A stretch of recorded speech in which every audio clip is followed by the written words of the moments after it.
I'm Jack Kennedy, and we're here to bring you the latest in MMA.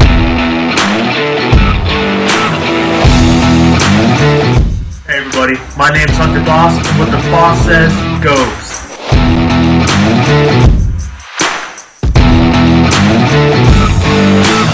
What is up everyone, my name is Keelan McNamara, and you already know what time it is.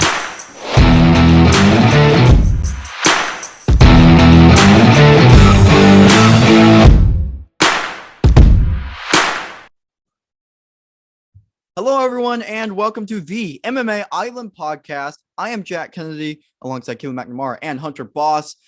From the looks of it, you'd think we're all in Hawaii, but it's only Keelan that's in Hawaii right now, but we're supporting him on, MMA Island, the island. We're here. For the podcast today, let's go ahead and get started with the news. Good, really solid fight night, considering how the card was not loaded. There wasn't very many names. I would say the fights were more than satisfactory. And Jessica Andrade won by a standing arm triangle against Amanda Lemos. Hunter, what are your thoughts on this fight? It was good. I watched the whole thing. I was with my parents when we watched it because they came down to visit. It was a lot of fun. Yeah. I didn't expect it. I mean, I expected Jessica Andrade to win, but not like that because that was the first one in UFC history. I mean, no one else has done that. The only thing I can think of that's even somewhat close to it is Jan Blachowicz' standing rear naked choke. And honestly, after that performance, I think I'm like, Jessica Andrade is the most underrated fighter in the UFC. Nobody gives her enough credit, I would say, because every division she goes to, she is always the number one contender or the champion, Yeah. She does not get enough credit. I mean, Colby Covington is getting his credit now. People know he's really good. Hamza Chimaev has had his credit, Everyone has credit but Jessica Andrade, I feel like. So I'm going to go out here and state it. Jessica Andrade, I am a fan, and I am behind you fully. That's a big shout, Hunter. Fair enough. I like it. First of all, shout out to Mr. and Mrs. Boss. Love them. Supporting the boy Hunter. You know what it is. Yep. But on to the event, of course, in question. Jessica Andrade kind of just walked straight through Amanda Lemos. Pretty much, I think, what we expected. The finish I didn't expect. The result I kind of did. Don't think there were too many shocks there. But yeah, great performance of Jessica Andrade and knocked her down, I think, 2 or 3 times as well. Was pretty vicious with her striking all the way through the fight. And then that standing arm triangle was vicious. It was just so tightly locked in. And Amanda Lemos looked like she was about to pass out on her feet, which is not something we see a whole lot of. So yeah, credit to Jessica Andrade. It was a very good win, main eventing a card, gives her more exposure. And yeah, all in all, a great win for Jessica Andrade. Yeah, no, guys, I mean, really, I picked against Jessica Andrade, and I really thought she was going to lose. And this is the second time that I've done that, where I picked an up-and-coming contender to beat Jessica Andrade, just because if you look at the state of the UFC and what makes sense logically, that's what happens most of the time. You have a rising contender, they beat the number one contender safeguard person. But no, 2 times in a row now, Jessica Andrade has proven that I was wrong in 3 different weight classes, 3 different women's weight classes. Yeah, I'm going to go on record here and finally give her respect. Jessica Andrade is a phenomenal fighter. And by the way, not only what technique, but what strength do you have to pull off that type of submission, the standing arm triangle submission? There's a reason we've never seen that before, because no one's strong enough to have that. That picture where Lemos was looking into the camera, that's insane. Yeah. So, look, you guys nailed it. All credit to Jessica Andrade. No idea where she fits into the title picture. I can't even get into that right now because, to be honest with you guys, with the scope of the entire UFC and the disaster that is just rankings in every single weight class, I can't put straw weight rankings in my mind because I'm going to get them mixed up with everything else. So, Andrade, credit to you. Phenomenal win. I don't have anything to mention about you in the title picture because I just don't know. But again, that's a finish. That's going to go down in the history books. Highlight reel forever for you. And phenomenal fight night. So let's go ahead and transition to the best of the best. And today we're talking about Tyson Fury because not too much happened MMA wise this weekend. Well, a lot for MMA Island, but not too many massive fights is what I mean, except for Tyson Fury really stole the show in combat sports, sold out Wembley, knocked out his opponent, retired from professional boxing, then proceeded to promote a fight against Francis Ngannou. So that's what we're talking about. And a mixed fight, MMA gloves, boxing, whatever. Ngannou, Fury, how would that fight go? Hunter, what do you think? I think that one is a lot closer than just a regular boxing match, just because Tyson Fury can't exactly cover up as much as he would be able to in a regular boxing match because of their MMA gloves. So do I think the outcome's going to change? No, sadly not. I think Tyson Fury is that good of a boxer. His head movement's crazy, and I think it will save him against Ngannou. But I give Ngannou a striker's chance now. You know, I didn't really give him much of a chance before. I definitely give it now because anyone who doesn't have just a great defense and you're going against the most powerful striker in the UFC, Francis Ngannou, I mean, there's always a chance you're going to get knocked out, but it's not super high. I would give Ngannou, say this was a regular boxing match, I'd give Ngannou maybe a 2% chance to win. Now that this is just a boxing match with MMA gloves, I'll go like 12%. I want to say like I'll give like a 10th-ish around there, but nothing insane. So we've talked about this before on the podcast. I just think that Tyson Fury is that good. Yeah, there's kind of two different moving parts to break down here. First of all, that Dillian White performance, absolutely incredible from Tyson Fury. The guy moves like a middleweight. I've said it before, and that uppercut in the 6th round is one of the most beautiful finishing sequences I've ever seen. Absolutely perfectly put together. Good stoppage from the referee. Obviously, Dillian White was never coming back from it. And yeah, Tyson Fury wins yet again. He will absolutely, no question, go down as the greatest heavyweight of his generation, maybe since Lennox Lewis. I think he is probably that good. I think the argument is very solidly there. And yeah, massive, massive congratulations to him. I hope it isn't the end because it's always a spectacle when he fights. But if it is, there's absolutely no shame in it. I mean, Dillian White's one of the best heavyweights in the UK right now. WBC interim champion for nearly 3 or 4 years. That's a whole nother conversation. But a great fight overall. Was very, very happy with it. Now on to Mr. Fury and Mr. Ngannou. And this is a completely different conversation that we need to have. I don't know exactly what the rules are going to be, but based on what Fury and Ngannou have said, it's basically going to be a bare knuckle boxing match with MMA gloves, if you break it down like that. It's basically going to be bare knuckle boxing with 4-ounce gloves, and that kind of works for and against both guys, and I'll tell you why. Francis Ngannou, it works in favor of because of what Hunter just mentioned. Fury will not be able to cover up the way he can with 10, 12-ounce gloves, because they're literally just an extension of your hand. That's it. You simply can't cover up the way you normally would. The way it works against Ngannou is that Fury comes from that background of bare knuckle boxing, obviously being from a traveling family. I'm not going to speak on behalf of him, but I'm pretty sure he's been in bare knuckle fights before, and his hands are conditioned to punching with pretty much the bare bone, or at the very least slight amounts of wrapping. So I think it kind of works for and against both guys if that is the rule set. Honestly, the only thing that would bother me if I was Fury is whether it'll break my hands or not, because Fury spent so much of his life with 10, 12-ounce gloves on that are meant to protect your hand. There's a reason people break their hands in bare knuckle fights as well, because you got to know how to throw properly without proper protection. And if Fury throws and he breaks his hand, he'll be in unbelievable amounts of trouble. That being said, he'll dance around Francis Ngannou. He moves way too good. I'm not going to give a prediction because I don't even know if the fight's ever going to happen or not. I hope it does. And I know Francis said that will be a part of his UFC contract renewal discussions. But if it does happen, then I'm really looking forward to revisiting the discussion because it will be a hell of a fight. Yeah, I love watching Tyson Fury fight now. It's so funny. He's reached a level where every single one of his opponents that he knocks out is saying some sort of like he cheated because he landed the uppercut. Like everyone's making some sort of stand. It's hilarious. So yeah, credit. I love watching him fight. I'm not a big boxing fan. Let's just say that. Like I like watching the big boxing fights, but Tyson Fury makes it so exciting, and I love watching it. And I'm a big fan of the crowd, so I love seeing like 100,000 people pack in to see one dude fight. Like I love that so much. I love the spectacle, and Tyson Fury, obviously one of the best stories not only in combat sport and any athlete could have. One of the best stories, just period. So I love watching the fight.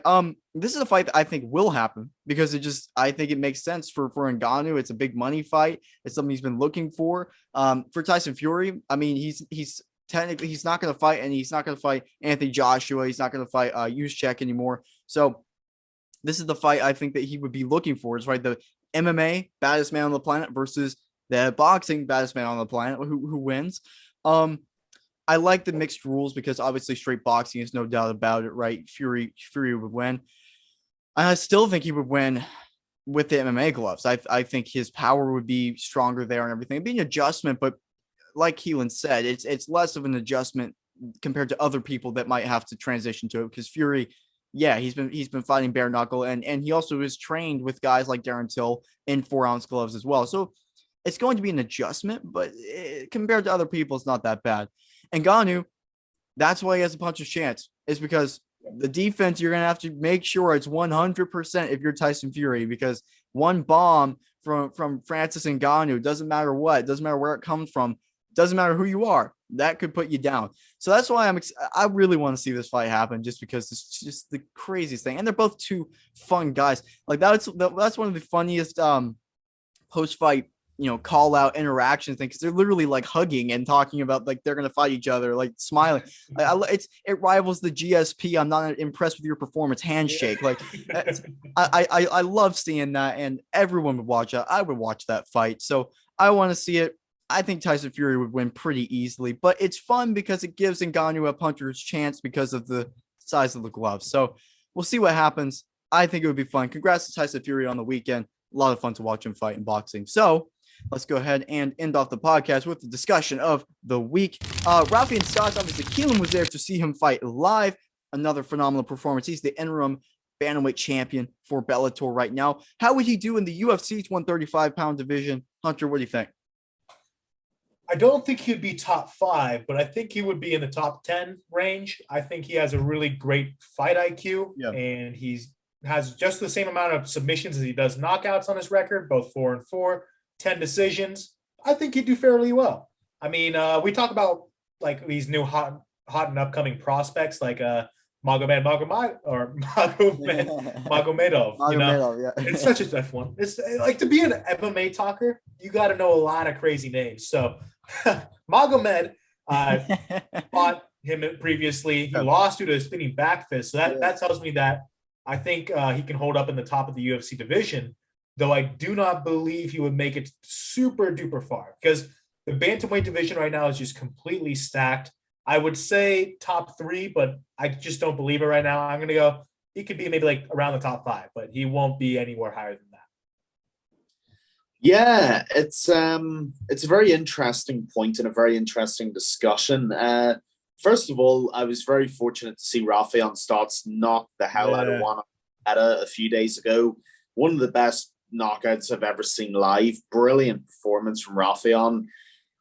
And of course, it lends itself to the question of how he would do in the UFC, because now he is technically the joint standard bearer of Bellator's bantamweight division, obviously alongside Sergio Pettis, who is the full champion. Yeah. It's kind of hard to say. It really is, because there's a transition from Bellator to the UFC. Like, for example, when Michael Chandler left Bellator, everybody thought he would chew up the lightweight division. And I think he's 1-2, if I'm not wrong. Don't get me wrong, he likes to get into firefights, but the record speaks for itself. The one thing I will say about Rafi is that he's an incredibly athletic fighter. He moves really well. He just controls presence very well whenever he's fighting. So that would lend itself in favor if he did move to the UFC, because I think he would have a lot of advantages in that regard. The problem is, I don't know where he is. I don't know what he classes his potential opponents in. That would be my issue. He's a very well-rounded fighter, but he doesn't have quite a lot of specialties when it comes to his actual performances. Like Aljamain Sterling on the ground, you don't want to be there. Petr Yan on the feet, you don't want to be there. Even a Corey Sandhagen can pull anything out of anywhere. And so what we have to understand here is that the bantamweight division of the UFC is arguably the most stacked division in the UFC right now. And it would be throwing him to the wolves to throw him anybody in the top 5. So I can't really say. I think he would definitely be top 10. I don't have any doubts about that. But top 5 is really pushing rarefied air, and we would have to see it happen in order to judge. Yeah, that's those are really good points, and I agree with you. It's always tough. I think Rafian Stots would transition to the UFC better just by watching him fight. I think he looks like a more the thing for me with Bellator fighters is they put on great fights, right? Credit to all of those guys, but sometimes they don't look as polished, I think is the right word, as UFC fighters. They don't look at because the UFC is the ultimate thing. It's just they don't look as polished. Rafian Stots looks polished. He looks ready to go. He looks very solid. He doesn't leave a lot of openings for his opponents, and he goes out there and puts on a show, which leads me to think he would transition to the UFC better. But like you said, Keelan, we don't know. I think Michael Chandler is one of the more polished fighters that went over to the UFC, and the record's not great, but he did knock out Dan Hooker and then fought for a title against Charles Oliveira and then fought his next fight against the very next title challenger, which is Justin Gaethje. So he still, and he put a great fight on in every single one of those fights. So I don't think Rafian Stots would, like you, I think he would float around the 7-8 range if he were to jump into it right now. I think, but that being said, I think he would do better than Sergio Pettis, who's the current champion right now, if he went back into the UFC. And this is why I struggle with when you compare Bellator fighters to UFC fighters, right? Sergio Pettis, and yeah, different weight class. He fought at 125, but he was never really a title challenger in the UFC. Goes over to Bellator, 135-pound champion, right? Phenomenal fighter. Don't take anything away from him. But that being said, the other thing is, right? Look, let's take a look at this, right? A guy I love, Gegard Mousasi. I think he would have been a UFC champion. He's the greatest middleweight champion in Bellator's history. I think, in my opinion, I think it has to be said at this point. I think he's the greatest middleweight champion in Bellator's history. That's just the level of guys, the level of talent that you have. And Rafian Stots looks so brilliant in Bellator right now. And I think he is a brilliant fighter. I think he is truly that special fighter. But I think the time is now for the transition. I really don't think there's any more time to waste. He doesn't even want to fight Sergio Pettis because they're teammates. They're close friends. They help sharpen each other. They don't want to fight. So I think now is the time. Bring him over to the UFC. UFC needs to make a Hail Mary, which they won't, but they should. Make a Hail Mary for Rafian Stots because that dude could be a star. He's so likable. He puts on exciting performances. He is one of those guys that is I won't say fan first, but he's a 50-50 with entertaining the fans and winning, which is what we want to see. And in this bantamweight division, it's someone that's so good and has potential because he's so well-rounded. So in short, like you guys said, I agree with you. We don't know because we haven't seen it, but I want to see this guy in the UFC because I think the time is now for the transition for him to the UFC. Last little thing I want. You've convinced me, Jack. Yeah. That was a good argument. I mean, I didn't know before, but I'm like, well, shit. Okay. Yeah.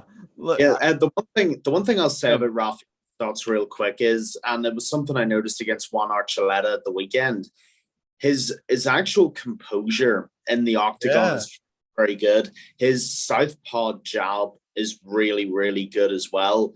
And like you said, Jack, and I think you made a really good point there, unlike a lot of Bellator stars, he is very polished, and that could actually work in his favor. So, yeah, I would not be against seeing him in the UFC. I'd like to see it.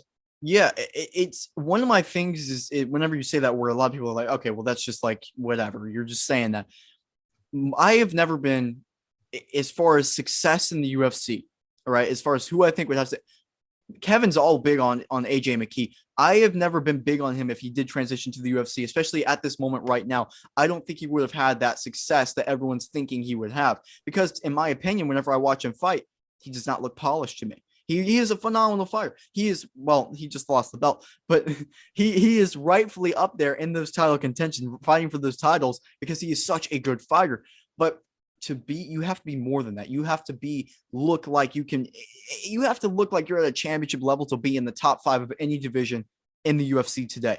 You have to look like that. And by polished, I mean, just look like you're at that championship level. And Rafian Stots, in my opinion, looks like he could be there. If you throw him in there, throw him in that bantamweight division, throw him against a guy that's ranked maybe like 10 or 11, and that's a tough fight to start with in any division, but especially the bantamweight division, throw him in there, give him that sort of fight and see where he goes, make that the litmus test. I think that's perfect. And I think the time is now for Rafian Stots, at least in my opinion. But Yeah. Imagine him versus like Song Yadong. Dude, that would be a good great fight. That would be a phenomenal fight. That would be a good fight. I like that. And I'm with. in my mind, I rate those guys a little kind of even right now, like stylistic wise. And that would be a perfect test because if Stots goes out there and beats him, doesn't matter what style, what fashion, a close fight, doesn't matter. That is a phenomenal step in the right direction. I just think if with a guy with this much potential, you have to be in the UFC to be iron against iron, sharpening your skills, best against the best. Not that there's the Bellator bantamweight division is very good in its own right, but the UFC bantamweight division is the best in the world and arguably right now the best we've ever seen it. So, again, credit to Rafi and Stots. I love seeing him fight, but I want to see him in the UFC. That's my thing. Great podcast, guys. Thank you everyone so much for listening. Rocking our pink Hawaiian shirts here. Love it. As always, make sure to like and subscribe on YouTube. You can listen to us everywhere, literally everywhere, including iTunes and Spotify. Follow us on Instagram, MMA.island, and check out our website, MMAisland.net. Big changes are happening for MMA Island. Everyone stay tuned. Stuff's going on. I mean, you saw the official announcement, maybe, probably not because you haven't seen a video, but a video should be coming out soon. We don't know what's going on. Big stuff's happening. Changes are happening. I'm excited. We're all excited. Stay tuned because we're keeping it rolling. The MMA Island podcast. Onwards and upwards for us, guys.